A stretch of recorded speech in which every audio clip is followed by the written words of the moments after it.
magie. Pendant qu'ils sont en train de pratiquer la magie, Daniel il est en train d'intercéder. Pendant qu'ils sont en train de faire des incantations, Daniel il est en train de dire Seigneur, rends ces incantations, ni les sons de feu. Pendant qu'ils sont en train de dire qu'aujourd'hui, on va frapper les gens par la pauvreté, Daniel il est en train de dire Seigneur, confond les projets de l'ennemi. Dieu peut permettre que tu sois même chef de magicien. Ça, ce n'est pas le problème de Dieu, bien-aimé dans le Seigneur. Le problème de Dieu, demeure dans tes principes. Amen. Tu verras que tu vas contrecarrer le plan de l'ennemi. Bien-aimé dans le Seigneur, dans le travail, vous croyez que c'est des lieux saints? Vous croyez que toute personne avec qui on travaille sont saints? Que toute personne est blanche, toute personne est propre? Non. Mais est-ce que nous disons que je ne vais pas aller au travail parce que c'est de l'argent sale? Non, j'en ai besoin. J'ai besoin de ce travail, mais j'ai des principes. Même dans mon travail, j'ai des principes. Quand je vois que non, là c'est anormal, Dieu peut me pousser à intercéder pour ces choses-là. Et bien, Seigneur, garde ton identité. Amen. Sache qui tu es. Tu vivras bien, bien-aimé. D'autres choses, ce n'est pas la prière. Ce n'est que de savoir qui tu es. Ce n'est que de savoir qui tu es, bien-aimé dans le Seigneur. Tu vivras bien. Tant que tu ne sais pas qui tu es, le combat va commencer à dominer sur toi, à marcher sur toi, à t'écraser, à t'amener à gauche, à dire que les pasteurs c'est des escrocs. C'est Dieu n'agit pas. Les 30 jours qu'on a fait, ça n'a servi à rien. Béné, sache qui tu es. Amen. Sache qui tu es. Béné, je sais qu'il y a des hommes et des femmes dans notre église qui savent qui ils sont. Amen. Je vous encourage. Demeurer dans cette position. Demeurer dans ces principes-là que vous avez. Même si on vous déteste, même si le monde vous tourne le dos, même si le monde dit que vous avez changé depuis que vous avez commencé à prier, Dieu, il sait que l'identité qu'il t'a donnée, ça demeure en toi. Et c'est ça, bien qui te donnera la victoire. Le principe.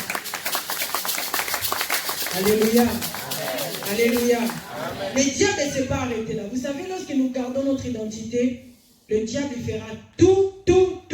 J'ai dit tout pour nous séduire. Le diable fera tout pour éteindre cette sémence-là. Amen. Mais Seigneur, si tu es avec un sorcier au même endroit, tu vas voir que tu vas commencer à t'engager peut-être au fur et à mesure que tu t'engages dans tes principes, dans la prière.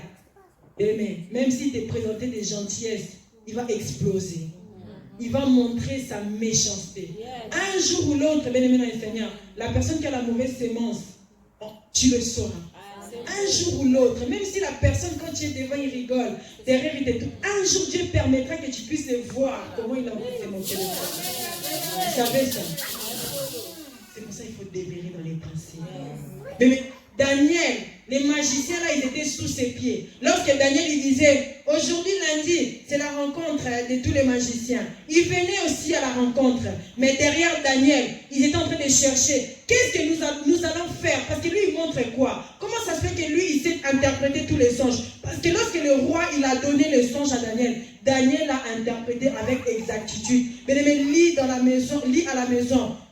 Daniel chapitre 4, depuis le premier verset jusqu'à la fin, tu comprendras le songe du roi. Tu comprendras les choses que le roi il avait racontées à Daniel en disant qu'il avait vu un arbre qui grandissait, qui prenait de l'ampleur. Et puis au bout d'un moment, on a coupé le feuillage de cet arbre, mais on a laissé la racine. Ça montrait que le roi bien-aimé dans le Seigneur, il grandissait, il se croyait supérieur. Mais Dieu, comme il est Dieu, il va le frapper. Le roi va partir bien-aimé dans le Seigneur en exil. Mais les racines, comme ils étaient là, il va revenir à Dieu. C'était ça le songe du roi et l'interprétation de Daniel. Mais maintenant, les gens qui étaient là autour de lui, tu sais la jalousie que ça faisait montrer.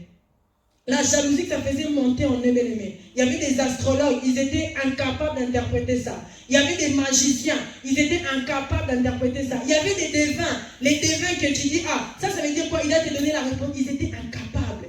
Mais Daniel, avec l'esprit supérieur, il a su interpréter le songe du roi. Mais tu sais quel combat ça a tiré à Daniel? Quelle méchanceté ça a tiré à Daniel. Ils ont dit, qu'est-ce que lui veut montrer? Comme on n'arrive pas à les renverser. Devant Daniel, ils étaient bien. Mais lorsque Daniel tournait le dos, bien-aimé, ils critiquaient Daniel. Qu'est-ce qu'ils ont fait? Ils ont dit, il faut qu'on cherche par tous les moyens de le combattre. Mais regarde un peu comment est-ce que l'ennemi est méchant. Regarde un peu comment est-ce que le diable est méchant. Si tu lis plus loin, dans le livre de Daniel, tu verras que le complot s'est fait comment? Le complot de Daniel, bien-aimé, ça s'est fait comment? Ça s'est fait comme ça. Ils cherchaient Daniel dans la publicité, ils ne trouvaient pas Daniel. Ils cherchaient Daniel dans le mensonge, ils ne trouvaient pas Daniel. Ils cherchaient Daniel dans la vie de vol, ils ne trouvaient pas Daniel. Ils cherchaient Daniel, bien aimé, dans la vie de péché, ils ne trouvaient pas Daniel. Parce que Daniel, il était intègre. Qu'est-ce qui s'est passé? Ils ont dit, comme on n'arrive pas à les trouver dans les choses du monde, on va aller les chercher dans la racine, dans la profondeur. Ils sont allés chercher Daniel dans la prière. Ils ont dit, comme lui, il aime la prière, on va aller susciter chez le roi un décret. Que le roi, pendant 7 jours, qu'il mette un décret en place, lorsque tout le monde entendra le son de la trompette, tout ça, tout le monde doit adorer le roi. Tout le monde doit adorer le roi. Tout le monde doit abandonner son Dieu pour adorer le roi. On va aller chercher Daniel dans la prière. Mais le Seigneur, il y a des gens, il va te chercher dans la prière. Tu ne peux pas dormir. Parce que tellement qu'ils ont cherché à changer ton identité dans tous les moyens, ils n'ont pas réussi. Ils vont changer de stratégie, bien-aimés dans les seigneurs. Il y a des gens, bien-aimés, qui s'approchent de toi, demandent que Dieu te donne la révélation. Parce que toute approche, bien-aimé, ce n'est pas ça. Parce que le diable aussi, lorsqu'il était allé approcher Adam et Ève, il était allé avec toute gentillesse. Est-ce réellement Dieu vous avait dit? Ils ont dit, on va chercher Daniel dans la prière. Ils ont soulevé, ils ont mis la pression au roi. Ils ont dit au roi, maintenant donne un décret que nous puissions t'adorer. Parce qu'ils savaient que le roi c'était le sommet. Donne un décret que nous puissions t'adorer. Pendant 7 jours, que personne puisse prier. Ils savaient que, comme Daniel, il aime prier, on va le couper pendant 7 jours la prière. Mais maintenant, Seigneur, lorsqu'ils ont fait ce décret, Daniel, il a dit, il n'y a pas de problème. Que vous montez, que vous descendez, que je mange avec vous, que je participe dans vos réunions. Jamais je vais abandonner la prière. Au contraire, Daniel, il a augmenté 3 fois par jour. Il priait. Amen dans les seigneurs. Quelquefois, lorsque l'ennemi te cherche, l'ennemi dans les seigneurs, même tu sens que tu es faible dans la prière, tu dois te lever. L'ennemi, c'est l'ennemi qui te cherche. Parce qu'il t'a cherché déjà dans plusieurs pistes, il ne t'a pas eu. Il va dire, comme c'est sa prière-là qui nous met mal à l'aise. Attends, on va faire qu'un enfant tombe malade pendant 1 semaine. Comme ça, 1 semaine, elle va dormir à l'hôpital. Elle ne va pas prier. Mais tu dois prier, même à l'hôpital, aux côtés de ton enfant malade. Tu dois prier, tu dois invoquer l'Éternel. Même l'ennemi dans les seigneurs, l'ennemi fait que tu te retrouves aux urgences, que la santé ne répond pas. Prie l'Éternel, l'ennemi dans les seigneurs. Daniel, pendant 7 jours, ils ont dit ce décret. Lorsque ce décret est arrivé, ils ont dit, on sait. Ils savent.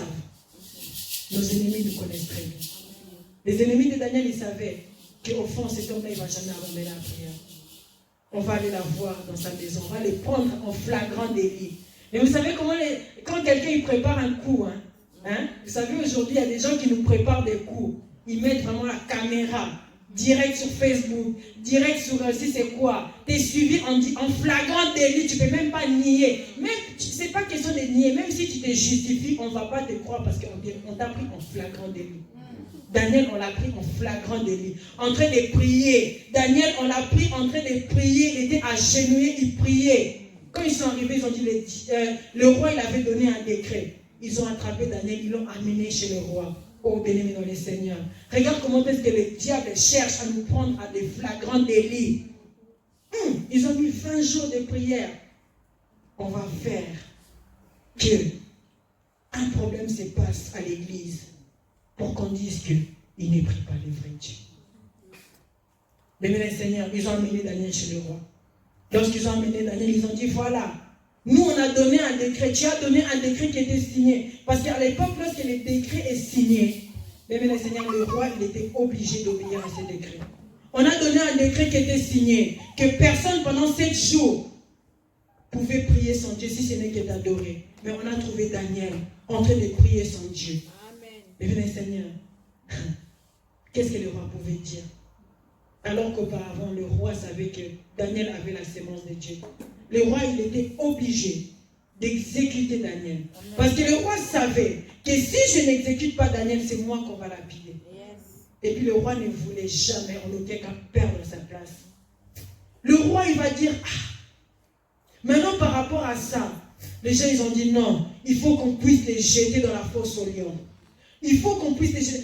Tout ça, toujours les changements d'identité. Parce qu'ils n'ont pas réussi à changer l'identité de Daniel. Regarde comment est-ce que cela attire des combats dans la vie d'une personne. Si le diable cherche à changer ton identité, qui n'arrive pas, bien aimé, il va commencer à te coincer dans tous les sens. Mais toi, tu dois demeurer ferme. Amen. Le roi, il a dit, qu'est-ce que je peux faire? On va le jeter dans la fosse au lion. Mais maintenant, le Seigneur, ses ennemis étaient contents. On l'a eu dans son propre jeu, dans la prière. J'ai béni Dieu. Parce que pendant ce temps, le roi, il savait qu'en Daniel, il y avait un Dieu vivant. Mais le Seigneur, le roi, c'était l'autorité supérieure. Mais le roi savait qu'en dehors de lui, le roi, il y a encore une autre autorité plus supérieure. Et puis le roi savait, même si je ne prie pas le même Dieu que Daniel, ils savent qu'on a un vrai Dieu. Nos ennemis, bien-aimés, ils savent. Arrêtons d'être intimidés. Lorsque l'ennemi vient nous intimider avec des maux de tête, je ne vais pas aller prier, je ne vais pas gêner parce que j'ai mal à la tête. Non, bien-aimés dans le Seigneur, c'est des intimidations. Lorsque l'ennemi te dit que vous allez mourir, bien-aimés dans le Seigneur, c'est des intimidations. C'est comme la femme, la veuve de Sarepta. Elle a dit, il ne me restait plus rien. Il ne me restait plus rien. J'ai juste un peu de farine. J'ai juste un peu de bois que je vais allumer le feu. Cuire ma farine. Moi et mon fils, on va manger. Après quoi, nous allons mourir. Et quelle intimidation. Le diable a dit, tu vas mourir. Mais Dieu l'a dit, Élie va bénir cette femme. Amen.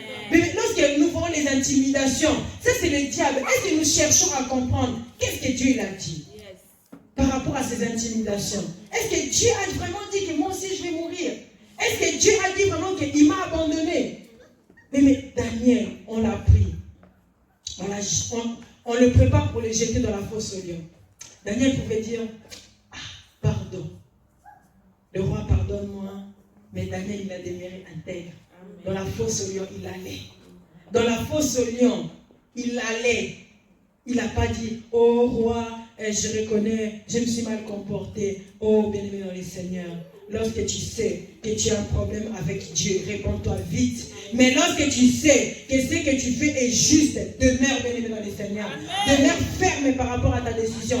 Demeure ferme par rapport à ta marche. Demeure ferme par rapport à ce que Dieu t'a dit de faire. Même si les gens, bien-aimés, ils vont te jeter dans la fosse au lion, va dans la fosse au lion. Amen. Daniel, on va les jeter dans la fosse au lion. Mais lorsque le roi a jeté dans la fosse au lion, si nous lisons l'histoire, et dans le Seigneur, Daniel, il est arrivé dans la fosse au lion. La Bible nous dit, les lions qui étaient là, mais quelquefois nous sommes dans la fosse au lion. Les lions, ils sont prêts à nous égorger. Prêts à nous égorger, à nous déchiqueter. Mais Daniel savait qu'il avait un Dieu, que Dieu l'avait donné l'identité. Et ce Dieu-là, lorsqu'il nous donne l'identité, bien aimé dans le Seigneur, il ne regarde pas les dieux de nos familles. Il ne regarde pas que les sorciers de nos familles sont nombreux, que les sorciers dans l'église ils sont nombreux, que les sorciers dans ces mondes ils sont nombreux, que les sorciers où ils sont nombreux. Dieu ne regarde pas ça. Dieu regarde l'identité qu'il a mis en nous. Dans la fosse au lion, Dieu lui-même il va descendre. Dieu lui-même il va descendre. Le roi bien-aimé dans le Seigneur, il a intercédé pour Daniel. Lorsque le roi il est parti, il était troublé. Le roi il est parti dans sa maison. Il sait que demain lorsque nous allons ouvrir la fosse, on va retrouver des habits, on va retrouver peut-être des os, on va retrouver peut-être une crâne. Mais c'était ça le souci du roi. Il a intercédé même pour Daniel. Dans la fosse au lion, il y a le lion de la tribu de Juda. Amen. Dans la fosse au lion, il y a le lion de la tribu de Juda. Dans la fosse au lion, il y a le lion de la tribu de Juda qui descend. Peu importe le problème, peu importe les situations, il y a le lion de la tribu de Juda qui est au contrôle. Dans la fosse au lion, bien-aimé dans le Seigneur, ne regarde pas que tu es seul. Ne regarde pas que tu es limité. Dans la fosse au lion, bien-aimé dans le Seigneur, lui, il t'a déjà précédé. Il a déjà préparé les terrains. Il s'est déjà préparé pour combattre, bien-aimé dans le Seigneur, le faux lion. Il s'appelle le lion de la tribu de Juda. Le Dieu que nous prions. Le Dieu qui nous a donné une identité. D'être saint comme lui. D'être ses enfants. Mais dans la fosse au lion, il était déjà descendu. Le roi, lorsqu'il est venu le lendemain, il a dit, c'est fini pour Daniel. Lorsqu'il a ouvert, il a vu Daniel avec les lions.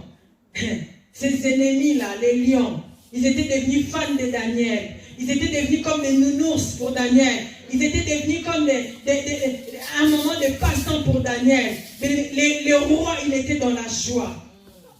Parce que à cette époque, il n'y avait pas un homme comme Daniel, Meshach, Shadrach, Abednego. Jamais, Daniel, il était intègre devant Dieu. Daniel, il connaissait son identité.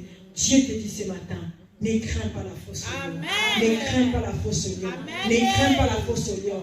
Même si il y a la fausse lion devant toi, ne crains pas la fausse lion. Il a la capacité, il a les moyens, il sait.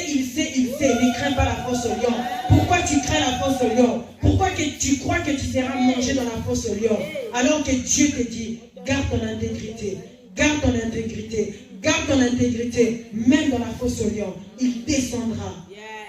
Bébé des Seigneurs, c'est ça que Dieu veut nous communiquer ce matin. Le changement d'identité. Nous devons garder notre identité. Nous devons garder notre intégrité. Si tu ne connais pas ton identité, demande à Dieu qui te révèle qui tu es réellement. Qui tu es réellement. Dieu te révélera. Peut-être tu es les sentinelles de ta famille. Peut-être tu es la bénédiction de ton mari. La bénédiction de ta femme. Tu es peut-être la bénédiction pour cette église. Dieu te dit demeure intègre. Demeure intègre. Ne regarde pas ceux qui cherchent à te décourager. Même dans ta famille, même dans ton église, même dans ta relation avec Dieu. Ne regarde pas ce que le diable peut te montrer. Mais regarde, c'est Dieu-là à qui t'as appelé. Que Dieu le bénisse.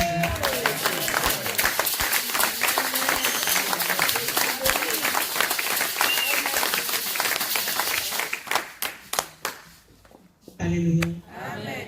Alléluia. Amen. Est-ce que nous sommes bénis ce matin? Amen. Est-ce que nous sommes bénis ce matin? Amen. Qui connaît son identité ici? Qui connaît son identité? Est-ce qu'il y a des enfants de Dieu au milieu de